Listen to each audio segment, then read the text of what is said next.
Virginia model. In 2021, the Virginia Institute decided that we would be working on election integrity.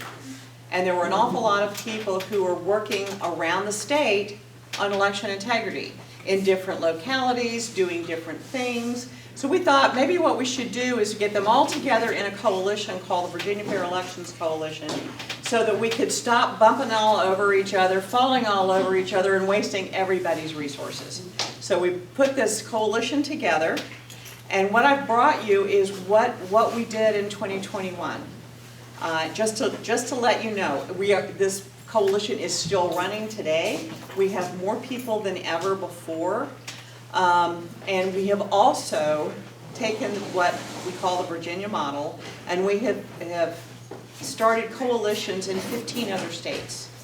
Now normally that would not be something that the Virginia Institute would do because we are Virginia based, but because we thought that we had something there that had not been done before, that this was something we needed to share, and we are still sharing it. Now, that was actually not the reason that I was asked to be here, but I wanted to share that with you.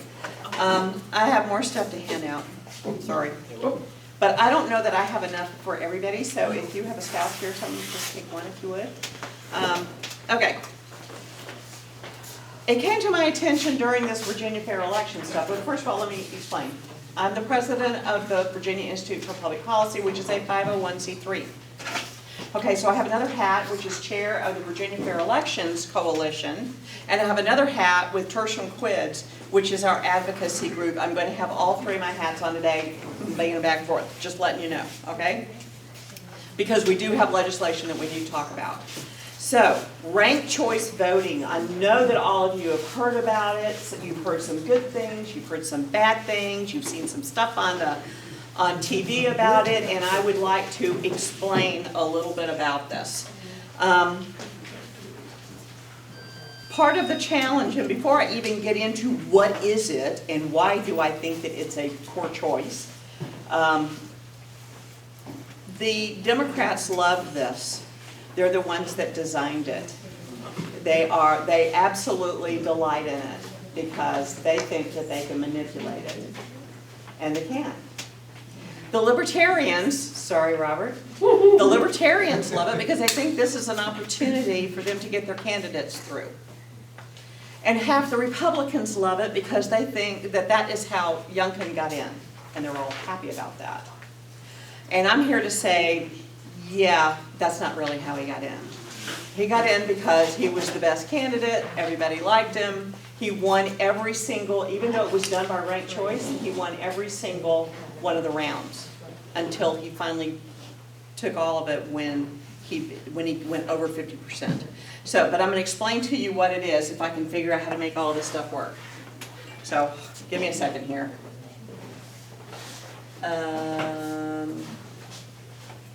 Usually I have somebody in my ear telling me how to do this. I'm going to come up and help you. There, no, I got it. It's the down arrow. Okay. Okay, I can do this now. Okay. Our current system is a basic tally count. 1 + 1 + 1, right? We like that? Right. Each citizen has one vote. You may have to come back and do it again if there's a recount. But if there's an issue, I mean, if they do, have another election, if they have to have a runoff. If there's an issue, then we have a recount. Okay? We understand this. The down arrow. Oh, there we go. Okay, if you are in ranked choice voting, what happens is you're going to start off with a ballot that looks something like this. It could have 5 there, it could have 25 there, it could have 60 there. And you're going to put in a mark for the candidate that's your first choice, the candidate that's your second choice, the candidate that's your third choice, and so forth. Now, have any of you ever been to the polls and you have, I don't know, 9 people running for school board and they only want 5? So you're supposed to pick the 5, your favorite 5, right? Do you ever get on there and you know the names of 2 and you've never heard of any of the rest of them? Yeah. But they want you to vote for it, right? I don't know about you guys, but I might pick the top 2. I even recognize their names, or I think that I might like them, and then I leave the rest of it blank. Well, if you do that in ranked choice voting, what happens is this. Get down to the next one. Thank y'all for being patient with me, and technology is not really my strong suit. Okay, we fill out the ballots. You may fill out all of it, you may fill out part of it, you may only fill out one person. That's your choice as a voter. Everyone's first choices are counted. If a majority wins, that person's it. It's just like in a regular election. What happens next, though, if that person, like Glenn Youngkin, did not go over that 50% threshold, so there was a second count. So what they did is, before they took the second count, they took the person who was on the bottom and they threw them out. So now they are only voting for, let's say, 4 from our other example that was up here, okay? So now they're going to go on the second round. If your first choice is still there, you get counted for that. My first choice is no longer there, and I had a second choice, so my second choice is counted, okay? But I only picked 2. So my second choice was thrown out at the end of the second round because he didn't make it. So now my ballot's thrown out too. That doesn't mean it goes in the trash can, but it's no longer counted, okay? So, the candidate with the least votes is eliminated. That candidate's ballots are then knocked to their second choice and counted again. If a majority agrees, you have a winner. And this goes on and on. So, now we're going to talk about how the votes are counted. Remember about the regular, the regular way that we vote right now, 1 + 1 + 1. And we have a hard time with the machines now. And all they're doing is 1 + 1 + 1. So now, if we don't trust the machines now, are we going to trust them when they're doing a complex algorithm and nobody can actually see what it is that they're doing? Yeah, we're not. This is really a problem. Remembering, we're asking them 1 + 1 + 1, and we're just hoping it doesn't make 5. We really think it probably does make 5 because nobody lets us see the inside of the machine. Okay. The problems with, and by the way, we don't call it ranked choice, we call it rigged choice because it really is rigged. And even Governor Youngkin knows that because he was going around before the primary saying, if you can't vote for me first, vote for me second. Because he understood how to manipulate the system. And it doesn't mean that he wouldn't have won because he would have. But the point was, do we really want that in our electoral system? So, these are the problems. Counting cannot start until after the last ballot's in, right? Which means there's going to be a delay. They're still trying to figure out who won in that county in California, right? The ballot design is very confusing to voters. As candidates are eliminated, the ballots with only one choice, or after their candidates have been eliminated, if you don't have anything else in your ballot's eliminated. And the voters of eliminated ballots are very quickly disenfranchised. They don't get that opportunity to come back. Maybe my guy didn't win. Maybe he didn't even make it to the top 2. But if there's a runoff, I get to come back and try again.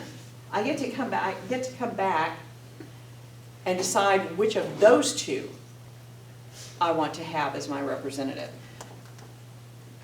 So, that we know that the machines are not trusted to tally correctly, and now we expect them to run a complex algorithm. And guess who are the only people who know how the algorithm works? The vendors, because no one in the government knows how they work, right? Voters must rank even the candidates they fundamentally disagree with. So you get 2 choices. Your 4th and your 5th choice are for 2 people that they are for abortions and you're not, or vice versa. But you fundamentally disagree with them. So you get a choice. Do I vote for people I fundamentally disagree with, or do I chance having my ballot thrown out? Those are the only 2 choices with ranked choice or rigged choice voting. The winner is not by the majority of the votes, but it's by the majority of the votes that are left. This is really important. And transparency in elections would be non-existent. Some things that you can do, you can talk to your legislature. Wait a minute, let me take off my C3 hat and put on my advocacy hat, because one of your dear elected officials dropped a bill 2 days ago, which expands the ranked choice voting that we already have. Because if you don't know, we do already have some. It was passed last year that you could, as a municipality, you could choose to use ranked choice voting. You didn't have to, but you could choose to use it if you wanted to in your board of supervisor races. Now we have a bill that's been dropped by Glenn Davis that expands that. It does not take it statewide. We do not automatically turn into, Alaska. However, it does expand and includes the school boards. So if you think that you're having problems in your school boards now, wait until they decide to pick them through ranked choice voting. So the bill that he dropped is HB 1751.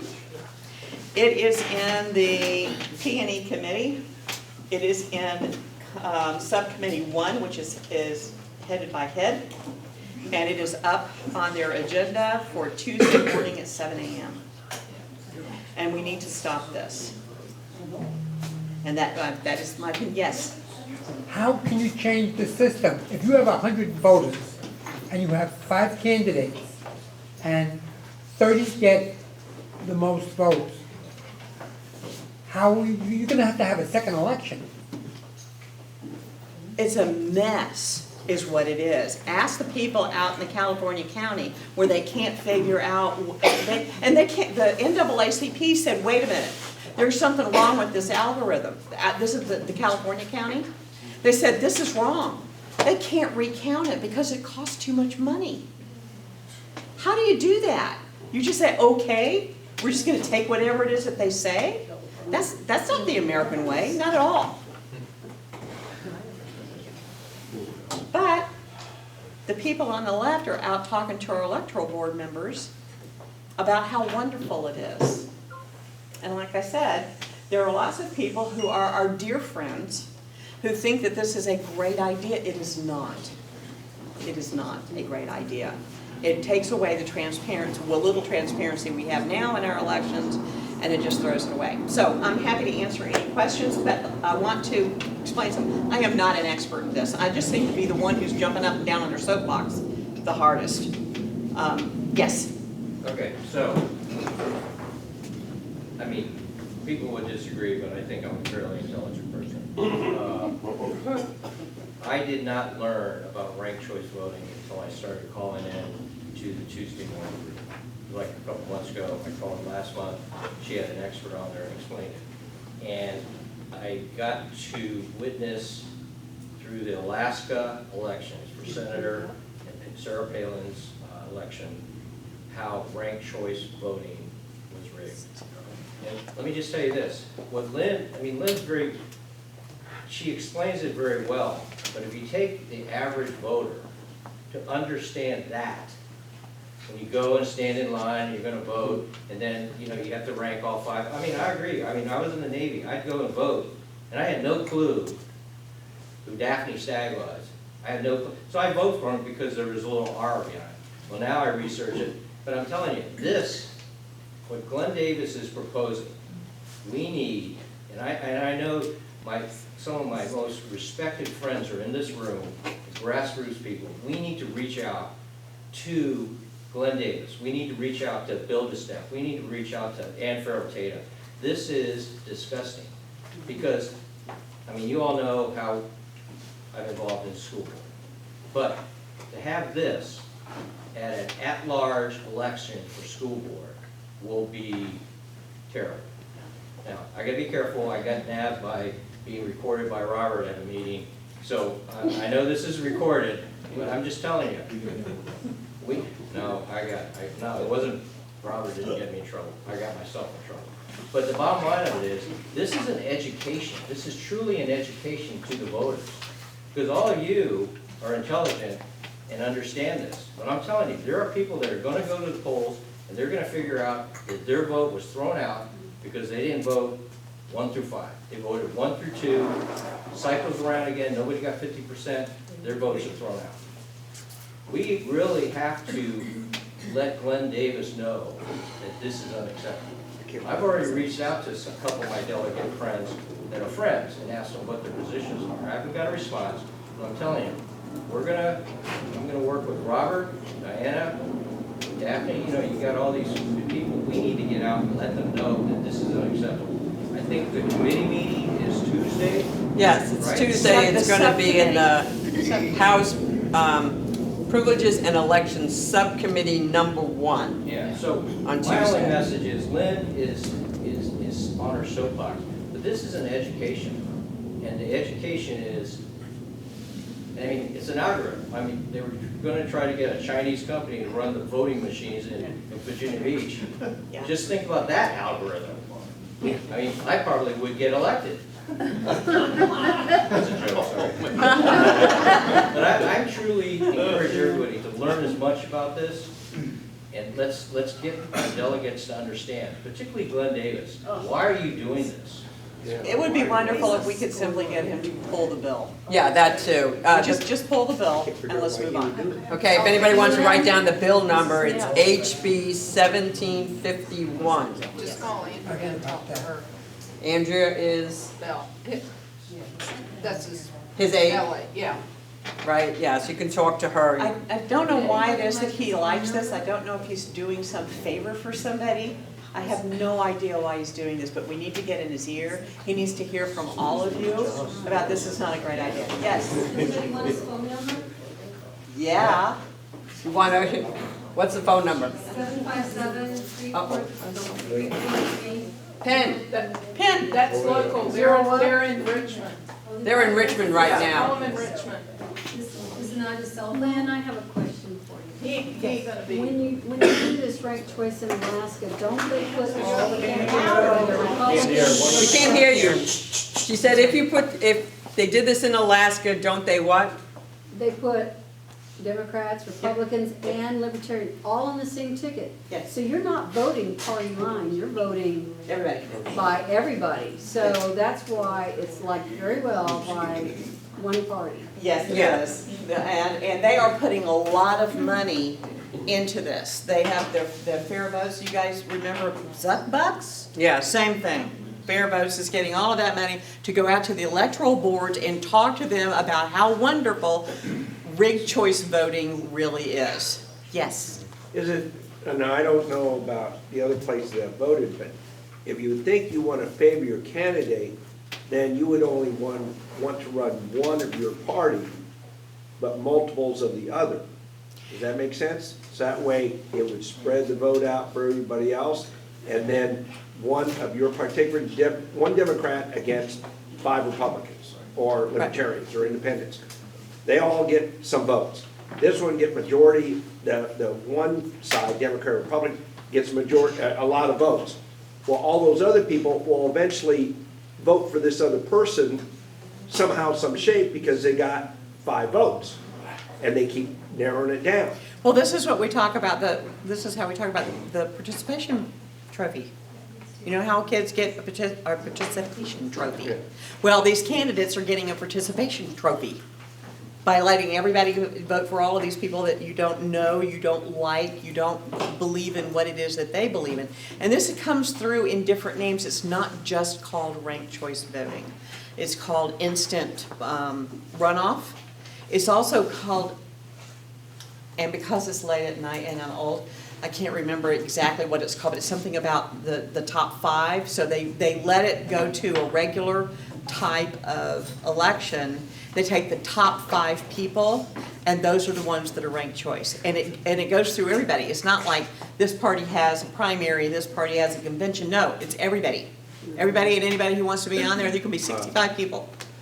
Well, that would be a nightmare on. Well, it is when you election go to vote. If you're doing ranked choice in every single You're not in the camera.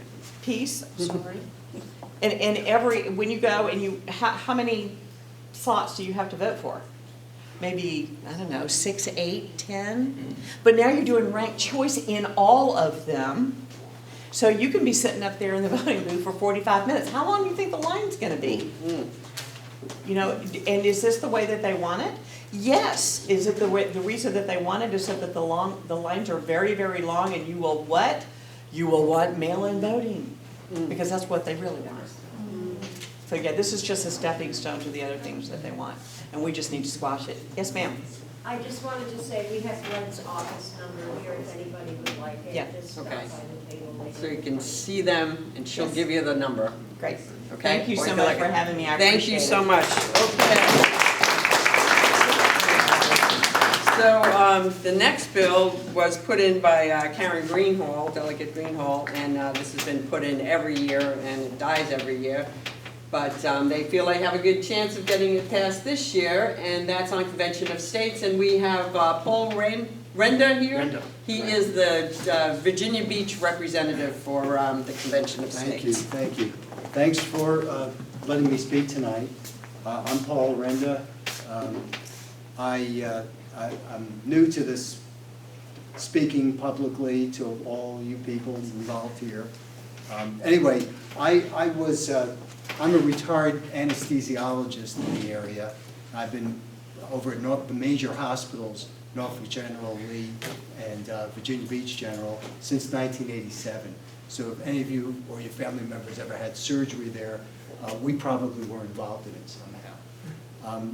I got involved, I'm a Convention of States volunteer, and I've been with them for about 3 months. I've known about the Convention of States movement really for about 9 years or so, and was very, very interested in it, and really looked into it. And basically about 3 months ago signed up for it and became a district captain about 2 months ago. I am a conservative, decidedly conservative, and I've been that way since my early 20s. I think that this movement, it would accept people who are even more moderate than I am, consider themselves more moderate, and I think probably to get it passed, we would probably need people, a greater consensus of people than just purely conservative folks. I think that the main thing is that you have to have some fundamental beliefs. You have to believe in our constitutional republic. You have to believe in the principles and the ideals of our constitutional republic. And you have to have the concerns that many of us do with our federal government. We see that, for example, our federal government spending is way out of control, particularly in the past 3-4 years. We also see that the federal government is taking on an increasingly oppressive role. I'd have to say an oppressive role. And we're obviously very, very concerned about that. So our movement is really looking at 3 areas. We're looking to impose term limits on members of Congress and federal officials. We're looking to limit the power and jurisdiction of the federal government.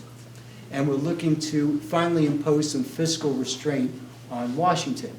And the plan of the Convention of States is to do this by legally and civilly through the amendment procedure that's there in our Constitution. And the amendment clause in our Constitution was really made for future generations. It was made so that when we saw changes, that we could make the necessary adjustments for it.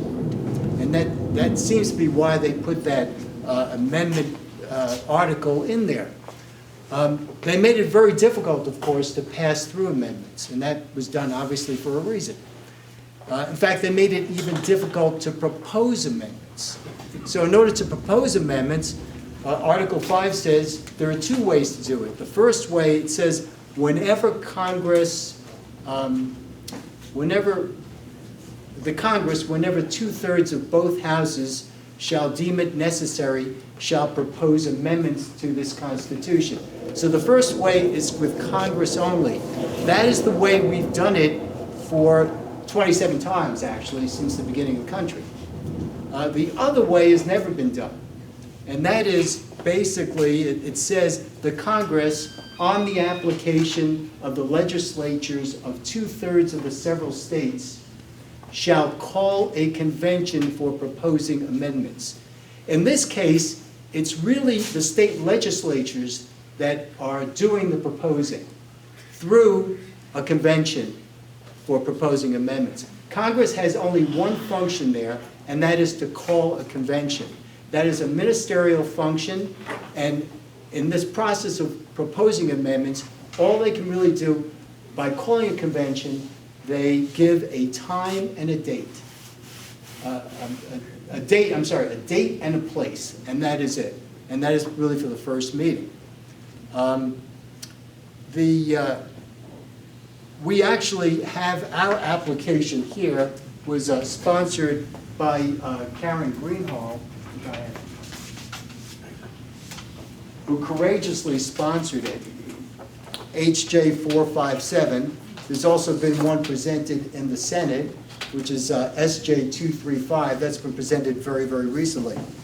This was by Karen Greenhall. It's actually the Virginia application to the Convention of States. It basically limits the topics that can be discussed. Those 3 topics we talked about. They would be the topics of federal term limits on Congress and federal officials, of imposing fiscal restraint on Washington, and limiting the power and jurisdiction of the federal government.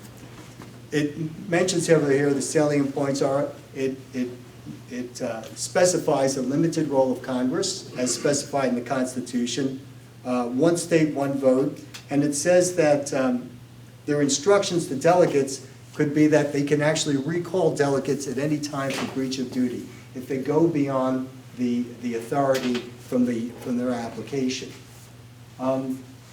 Once we hit that 2/3 state trigger, in our case it would be 34 states, 2/3 times 50 rounds up to 34, the convention would be called by Congress. Convention of States, the delegates would be selected by the state legislatures.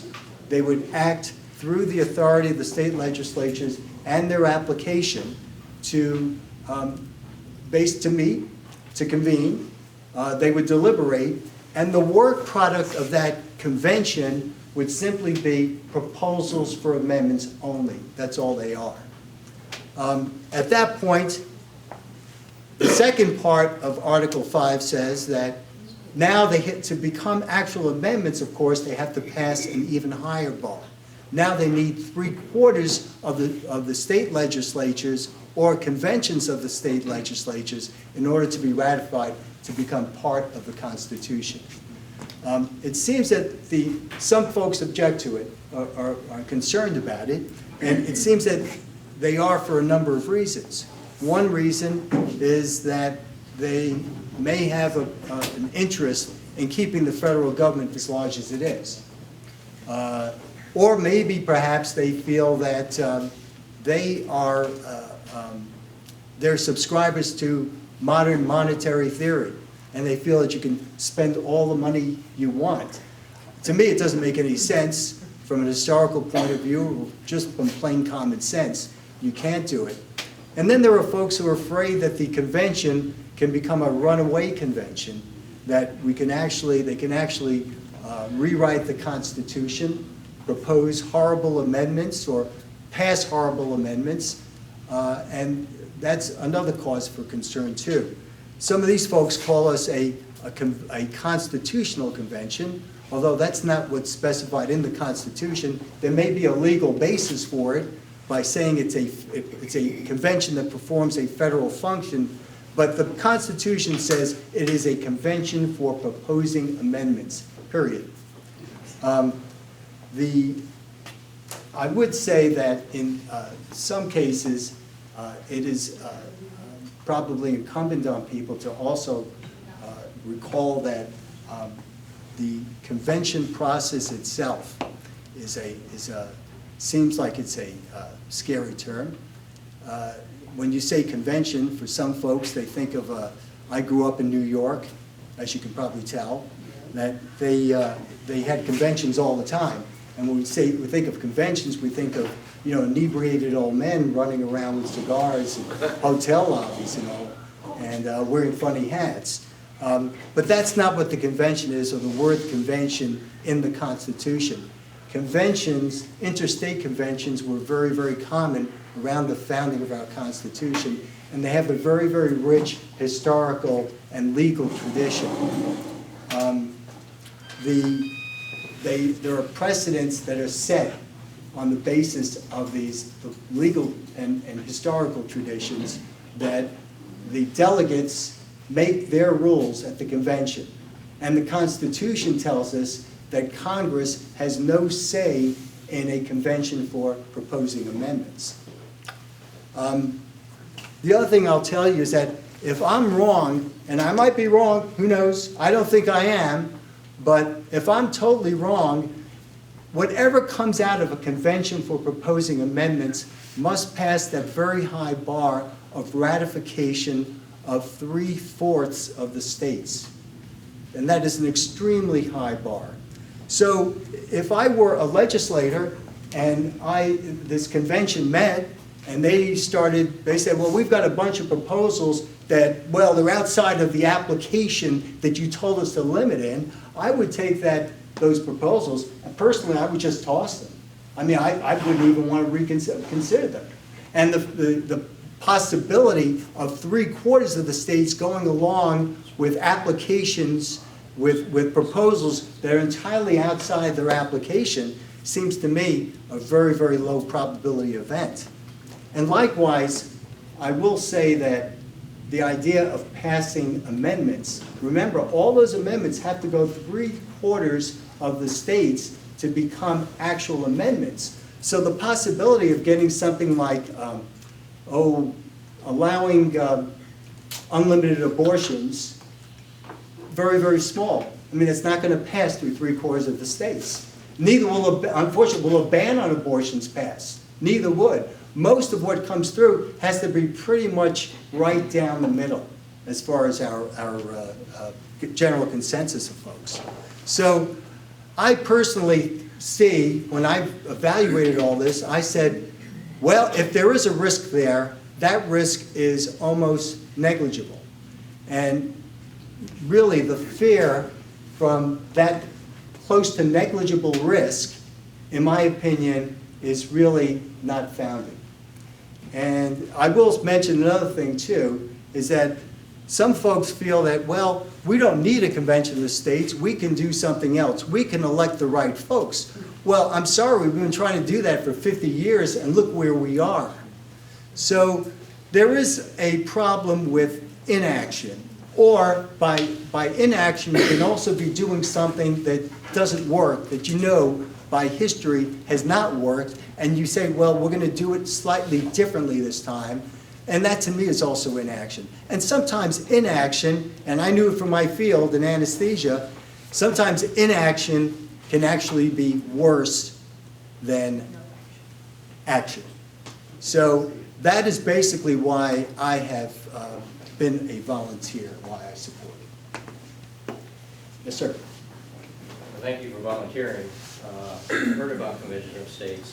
So if I understand it correctly, we need 32 states to approve a Convention of States. 34. 34. To make application. To have a Congress set up a convention for this.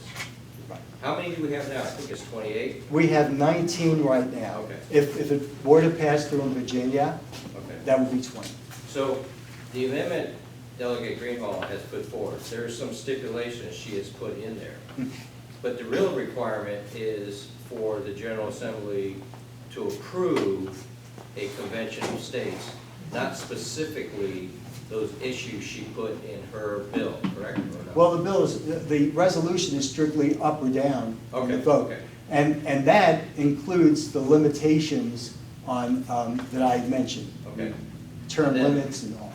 And then once that is, I mean, what, first of all, you know, I've heard this before, and I appreciate your explanation of it, and I appreciate you stepping forward to do that.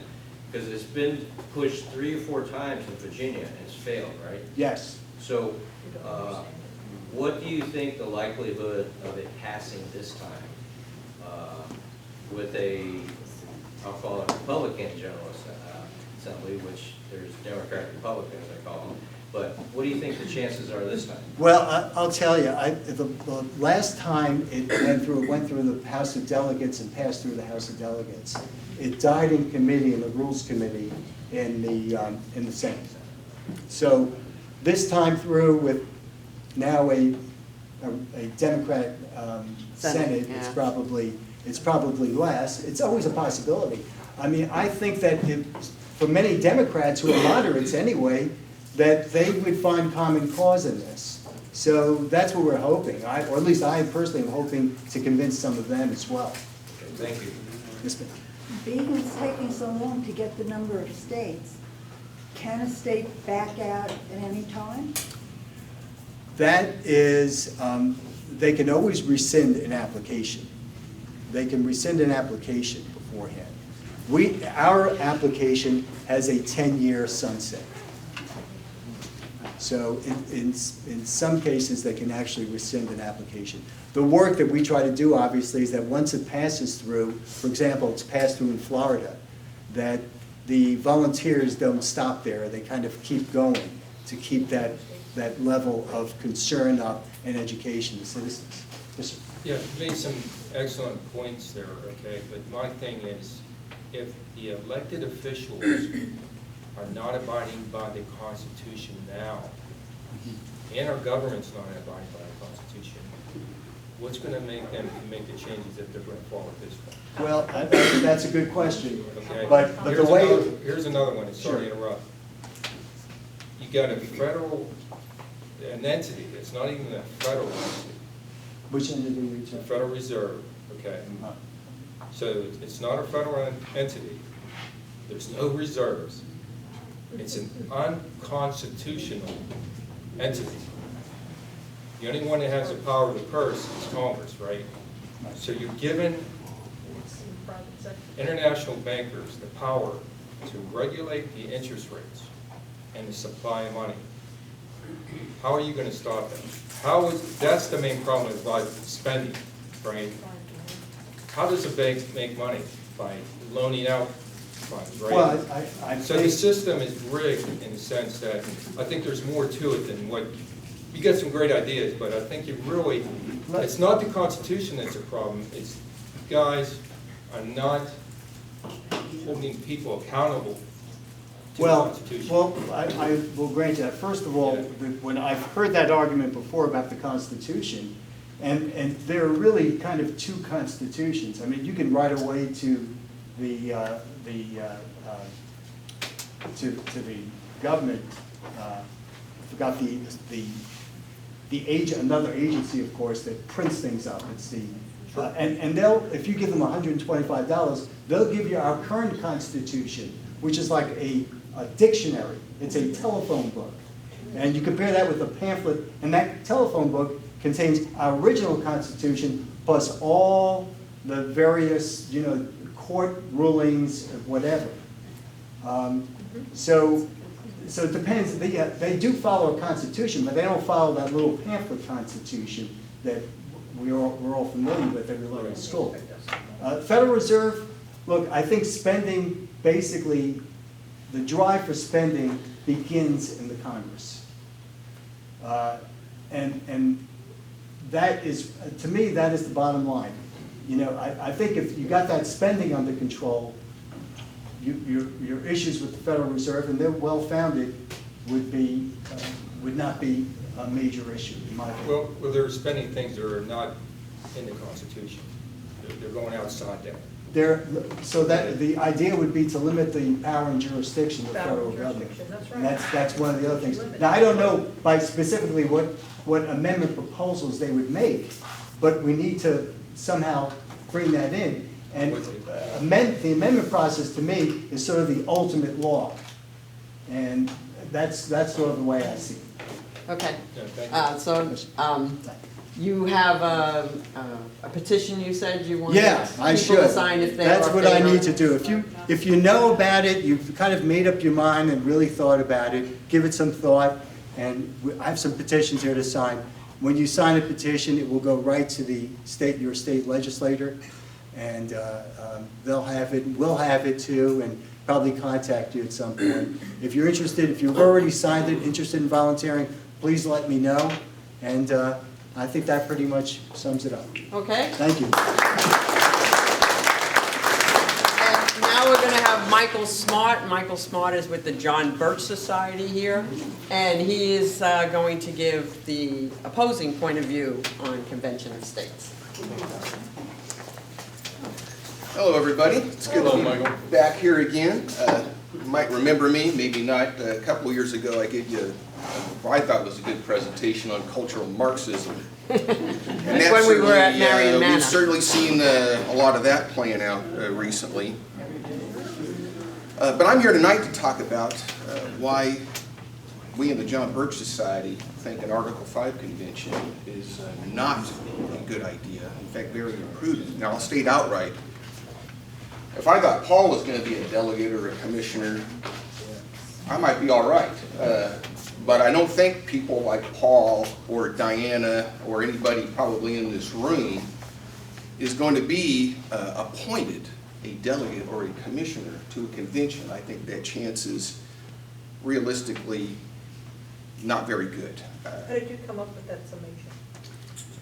But we look around at who represents us in political office as a general rule, and it's pretty easy to tell. There are very few constitutionalists in elected office, and they don't tend to be at the forefront. So with that, I'm not as well versed as Paul is, at least in terms of public speaking. So I'm gonna, as I always do, I'm gonna read you my presentation. A recent solution offered to the problem of an out-of-control federal government is what is called an Article 5 Convention of States. Basically, the idea is that if we're going to start digging out of the hole we're in, we need to pass amendments to the Constitution that restrict the power of the federal government. On its surface, it may sound like a great idea, but is the Constitution the root of the problem? Does it need amending?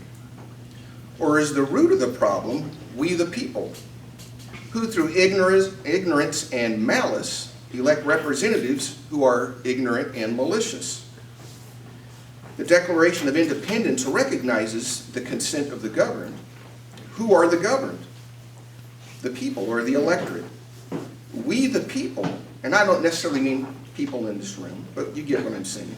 We the people have given in adherence and usurpation our consent.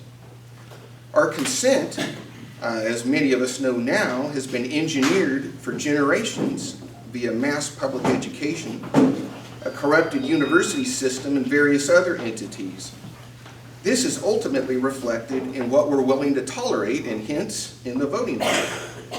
That is the root of the disease that needs to be treated. The problem isn't the Constitution. The limitations placed on the federal government aren't vague or unclear. It doesn't need to be amended.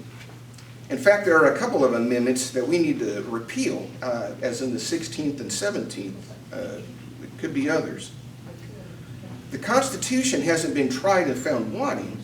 It's been found wanting and ignored, usurped. Isn't it horrible that the vast majority of your federal and state representatives swear an oath to uphold and defend a Constitution that they don't understand, ignore, or in many cases despise? What does this say about us, the electorate? Some state legislators are more trustworthy than your federal representatives and would never ratify anything radical or crazy. Really? Where's the proof of that? They somehow managed to ratify the blatantly unconstitutional 16th and 17th Amendments. Today we hear some grumbling, but there is very little, if any, real solid pushback by state legislatures on federal usurpation. Certainly not enough to risk calling a convention. State legislatures are serial enablers and participants, not opponents or bystanders. Recently, Kentucky Representative Thomas Massey, who I kind of view as the gold standard for constitutionalists in the House of Representatives, there are a few, he said, "Show me a single state where constitutionalists comprise a majority of the state legislature. At this point in history, an Article 5 convention would be a disaster." You cannot and should not trust your federal or state representatives to fix a constitution they have not been following to begin with. If the Constitution isn't followed by federal or state reps now, why would they follow an amended Constitution? What has changed? Who will actually control a convention? Who appoints the delegates or commissioners? How do they do it? Who would you trust as a delegate or a commissioner? Do we seriously think actual constitutionalists will be the ones chosen? Or even real conservatives? What will the political situation be in Virginia, in the legislature, if this ever comes to pass? Will these delegates or commissioners, probably rhinos at best as we call them, will they be able to withstand the intense special interest and media pressure to modernize our Constitution? Furthermore, would they obey the restraints placed upon them for a convention? For example, a Senate patron, a supposed conservative on the legislation Paula just talked about, H.J.R. 457, introduced here in Virginia, she recently voted to ratify the Equal Rights Amendment, a grotesque, blatantly unconstitutional effort to amend our Constitution that expired in 1982. She would have a better chance of being appointed a delegate than a constitutionalist. Can they be trusted? Or will it be a runaway convention? Do you trust them enough to risk it? I don't. I certainly don't. Article 5 is meant to correct possible defects in the Constitution via a constitutional convention. We're not dealing with defects. We're dealing with transgenerational, serial inadherence and usurpation. This is a massive problem at the federal and state level. That's right, your state legislators are enablers of runaway federal inadherence and usurpation. Should they be trusted to fix a constitution they don't adhere to any more than our federal representatives? What fuels this inadherence and usurpation? An immoral and miseducated electorate. The electorate is the foundation everything is built on, for good or ill. It's the hinges that the freedom door swings on. Hence, we should spend our time and resources on the only real and lasting solution to restoring a love of constitutionally limited government, rebuilding a moral and informed electorate, one that understands and demands constitutionally limited government. When we reach sufficient numbers, we will start to see constitutionalists elected. Then we can use something that Thomas Jefferson called the rightful remedy, and that's called nullification. Nullification refers to that principle that when the federal government usurps power not delegated to it by the Constitution, states can act to ensure those usurpations are not enforced and by extension are null and void. Nullification is firmly grounded in the text of the Constitution, specifically Article 6. It states, "The Constitution and the laws of the United States which shall be made in pursuance thereof," of the Constitution, "shall be the supreme law of the land." This clearly implies that laws not in accordance with the Constitution are null and void. Nullification has an immediate effect, as opposed to a convention, which could take decades or longer to be concluded. If federal government overreach is such a serious problem, and it is, the convention process is far too slow and far too dependent on multiple states acting in unison for it to be a serious solution. Of course, again, the purpose of Article 5 is to correct potential errors in the Constitution, not rein in the federal government. By contrast, nullification legislation can take immediate effect upon a state legislature's passage or governor's signing. Its implementation is not dependent on the actions of 33 other states or approval by the federal judiciary. For nullification to succeed, and for any sort of a convention to be a success as well, both of these things are dependent upon bold and courageous state officials. Any state acting to enforce the Constitution and prevent the implementation of unconstitutional edicts will face significant opposition from the federal government, judiciary, media, big business, and others. How do we build that boldness and courage? For good or ill, people commit to anything in direct proportion to their level of understanding, so education is the key. It's not easy, obviously. We will have our work cut out for us. But that is what we should be spending our time, talent, and treasure on, not trying to call up the Article 5 convention. So with that, I'll take a few questions if you're willing and Michael, I respect your views. But the one thing is, I think the basis for your objections to a Article 5 Convention of States is the fact that we have lawmakers who don't stand up and ensure that we have laws that are in accordance with the Constitution, which draws back to Lynn's presentation that we have a fraudulent election process that elect people who do not have the fortitude to stand up, the majority. So when we go back to the